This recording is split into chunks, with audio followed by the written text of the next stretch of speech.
എല്ലാവർക്കും സ്നേഹവന്ദനം. ഉൽപ്പത്തി പുസ്തകം 11-ാം അധ്യായത്തിൻ്റെ 10 മുതൽ 26 വരെയുള്ള വാക്യങ്ങളാണ് ഇന്നത്തെ പഠനത്തിൽ നമ്മൾ ചിന്തിക്കാനായിട്ട് പോകുന്നത്.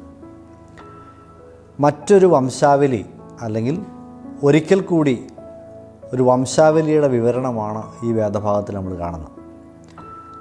ഉൽപ്പത്തി പുസ്തകത്തിൽ ഇതുവരെ മൂന്നാമത്തത് എന്ന് നമുക്ക് പറയാം. 5-ാമത്തെ അധ്യായത്തിൽ ആദമിൽ തുടങ്ങുന്ന വംശാവലിയെക്കുറിച്ച് നമ്മൾ കണ്ടു, നോഹ വരെ എത്തുന്ന ആ വംശാവലി. 10-ാം അധ്യായത്തിൽ പ്രളയത്തിന് ശേഷം നോഹയുടെ 3 മക്കളിൽ നിന്ന് എങ്ങനെയാണ് ഈ ലോകത്തിൽ വിവിധ ജാതികൾ ഭാഷയായും കുലമായും ഒക്കെ ഉണ്ടായത്, അവരെവിടെയൊക്കെയാണ് സെറ്റിലായത് എന്നതിനെക്കുറിച്ചുള്ള ഒരു വിവരണം നമ്മൾ കണ്ടു. ഇവിടെ 11-ാം അധ്യായത്തിലേക്ക് വരുമ്പോൾ വീണ്ടും ഒരു വംശാവലി കൂടി മോശെ അവതരിപ്പിക്കുകയാണ്. ഈ വംശാവലിയുടെ പ്രത്യേകത നോഹയുടെ പുത്രനായ ശേമിൽ നിന്ന് ആരംഭിച്ച് അബ്രാഹം വരെ എത്തുന്ന ഒരു വംശാവലിയാണ്. ഈ വംശാവലി ലൂക്കോസ് പുതിയ നിയമത്തിൽ പകർത്തിയിട്ടുള്ളതായിട്ട് നമുക്ക് കാണാം. ആ രീതിയിൽ ഇത് പ്രധാനപ്പെട്ട ഒരു വംശാവലിയാണ്. പഴയ നിയമത്തെയും പുതിയ നിയമത്തെയും തമ്മിൽ ബന്ധിപ്പിക്കുന്ന ഒരു കണ്ണി കൂടിയാണ്. പല കണ്ണികളുണ്ട്, അതിലൊരു കണ്ണിയാണ് ഈ വംശാവലി എന്ന് നമുക്ക് പറയാം. കാരണം ഈ പരമ്പരയിൽ നിന്നാണ് കർത്താവായ യേശുക്രിസ്തു അഥവാ മശിഹ അവതരിക്കുവാനായിട്ട് പോകുന്നത്.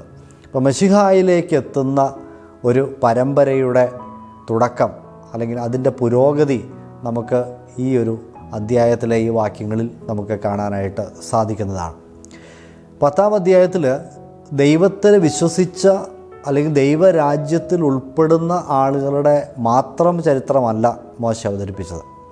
എന്നാൽ ഈ വേദഭാഗത്തിലേക്ക് വരുമ്പോൾ ദൈവത്തിൽ നിന്ന് അകന്നുപോയ അനേക മനുഷ്യരെ വിട്ടതിന് ശേഷം, അവരെ അവരുടെ വഴിക്ക് പോകാൻ അനുവദിച്ചതിന് ശേഷം ദൈവത്തിൻ്റെ രാജ്യമെന്ന പരിപാടി അഥവാ ദൈവത്തോട് ചേർന്ന് നിൽക്കുന്ന, വിശ്വാസത്താൽ ചേർന്ന് നിൽക്കുന്ന ഒരു പരമ്പരയെ ഇവിടെ അവതരിപ്പിക്കുകയാണ് ചെയ്യുന്നത്. നമുക്ക് ആ പരമ്പരയിലേക്ക് ഒന്ന് പ്രവേശിക്കാം. ഇതിൻ്റെ ആദ്യത്തെ വാക്യങ്ങൾ അല്ലെങ്കിൽ 10 മുതലുള്ള വാക്യങ്ങൾ വായിക്കുമ്പോൾ അവിടെ നമ്മൾ ഒരു വ്യത്യാസം മറ്റ് 10-ാം അധ്യായത്തിലൊക്കെ പറഞ്ഞിരിക്കുന്ന ഇതുമായിട്ടൊരു വ്യത്യാസം വരുന്നത് ഏബറിൻ്റെ മകനെക്കുറിച്ച് പറയുന്നിടത്താണ്.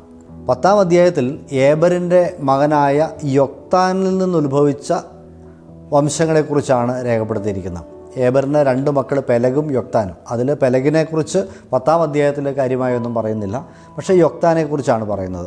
ഈ യൊക്താനിൽ നിന്നാണ് അറബി പ്രദേശത്തുള്ള ജനവിഭാഗങ്ങൾ പരക്കുവാനിടയായത്. അദ്ദേഹത്തിൻ്റെ സന്തതി പരമ്പരയിൽ നിന്നാണ് വന്നത്. എന്നാൽ ഇവിടെ ഈ വംശാവലിയിലേക്ക് വരുമ്പോൾ അതിൻ്റെ 16-ാമത്തെ വാക്യത്തിൽ പറയുന്നത് ഏബറിന് 34 വയസ്സായപ്പോൾ അവൻ പെലഗിനെ ജനിപ്പിച്ചു എന്നാണ്.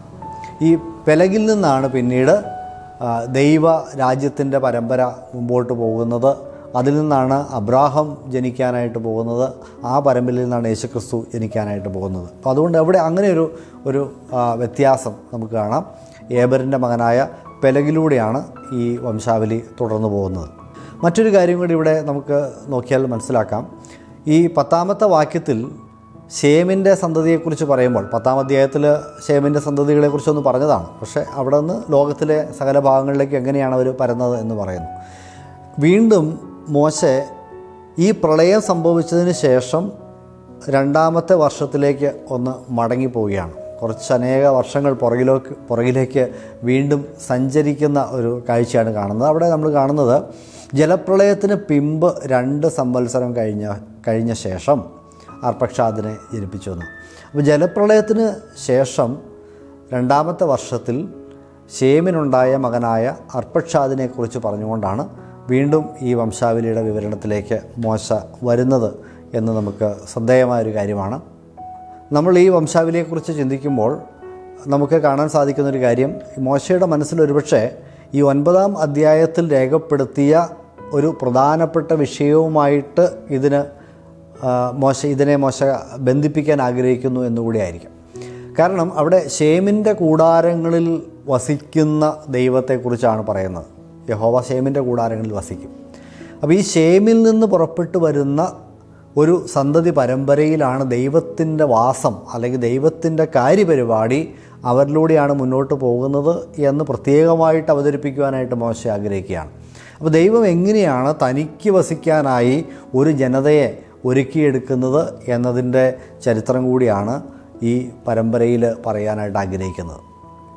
അപ്പോൾ ഒരു കൂട്ടം മനുഷ്യർ ദൈവത്തിൽ നിന്ന് അകലേക്ക് പോയിക്കൊണ്ടിരിക്കുന്നു. എന്നാൽ ആ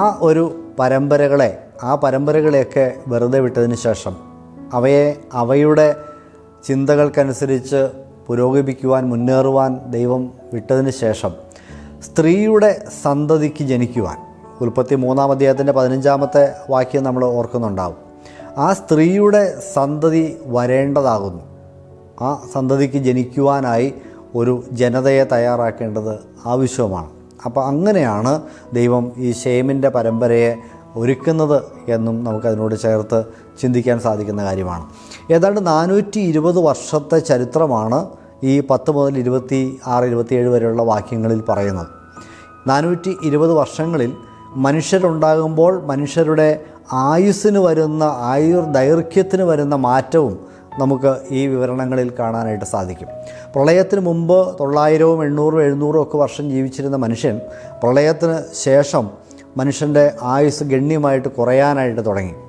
പല ശാസ്ത്രീയമായ കാരണങ്ങൾ അതിന് നമുക്ക് പറയാൻ സാധിക്കും. പ്രളയത്തിന് മുമ്പ് ഈ ഭൂമിക്ക് ചുറ്റും ആവരണമായി ഒരു വാട്ടർ കാനോപ്പി, ഒരു വെള്ളത്തിൻ്റെ ഒരു ആവരണം ഉണ്ടായിരുന്നതായി നമ്മൾ നേരത്തെ സൂചിപ്പിക്കുകയുണ്ടായി. ആ വെള്ളത്തിൻ്റെ പാളി പ്രളയത്തിൽ അല്ലെങ്കിൽ ആ വലിയ മഴയിൽ അത് മുഴുവൻ താഴേക്ക് പതിച്ച സ്ഥിതിക്ക് ഇനി അവിടെ അങ്ങനെ ഒരു ആവരണമില്ല. ഭൂമിക്ക് സംരക്ഷണം തീർത്തിരുന്ന ആ വെള്ളത്തിൻ്റെ ആവരണം താഴേക്ക് പതിച്ചതുകൊണ്ട് ഹാനികരമായ രശ്മികൾ പ്രപഞ്ചത്തിൻ്റെ പുറത്തു നിന്ന് അല്ലെങ്കിൽ ഭൂമിയുടെ പുറത്തു നിന്ന് ഉള്ളിലേക്ക് വരാനായിട്ട് തുടങ്ങി.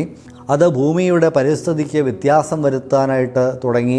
ആ വ്യത്യാസം ഈ ഭൂമിയിലുള്ള സകല ജീവജാലങ്ങളെയും ബാധിക്കാനായിട്ട് തുടങ്ങി. സ്വാഭാവികമായിട്ടും ഇതിൽ വസിക്കുന്ന മനുഷ്യനെയും ഈ വ്യത്യാസം, കാലാവസ്ഥയുടെ വ്യത്യാസം, ചെറിയ വ്യത്യാസമല്ല, ഡ്രാസ്റ്റിക്കായിട്ടുള്ള ചേഞ്ചാണ്. ആ വലിയ വ്യത്യാസം അവൻ്റെ ആയുർദൈർഘ്യത്തെയും ബാധിച്ചു എന്ന് വേണം നമുക്ക് മനസ്സിലാക്കുവാനായിട്ട്. നമുക്കറിയാം, ഷേമിനെക്കുറിച്ച് പറയുമ്പോൾ 600 സംവത്സരം ജീവിച്ചിരുന്നു. അവൻ 600 സംവത്സരം അർപ്പക്ഷാദിനെ ജനിപ്പിച്ചതിന് ശേഷം ജീവിച്ചിരുന്നു. അപ്പോൾ 100 വയസ്സുള്ളപ്പോഴാണ് അർപ്പക്ഷാദ് ജനിക്കുന്നത്. അപ്പോൾ 700 വർഷമാണ് ഷേമിൻ്റെ ആയുസ്. അർപ്പക്ഷാദിനെക്കുറിച്ച് പറയുമ്പോൾ 438 വർഷമാണ്. അവൻ്റെ മകനായ ശാലേഹിനെക്കുറിച്ച് പറയുമ്പോൾ 433 വർഷമാണ്. പിന്നീട് 464 വർഷം ഏബറിന്, 239 വർഷം പെലഗിന്, 239 വർഷം രേയുവിന്, 230 വർഷം ശെരൂഗിന്, അതിനുശേഷം 148 വർഷം നാഹോറിന്, 215 വർഷം തേരഹിന്.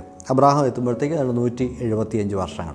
അപ്പോൾ അങ്ങനെ 900-ൽ നിന്നും 800-ൽ നിന്നൊക്കെ താഴേക്ക് പോന്ന് ഏതാണ്ട് 175 ആകുന്ന അബ്രാഹമിനെയാണ് നമ്മൾ പിന്നെ അവസാനമായിട്ട് കാണുന്നത്. അപ്പോൾ ആ രീതിയിൽ മനുഷ്യൻ്റെ ആയുസ്സിന് വ്യത്യാസം വരുന്നു.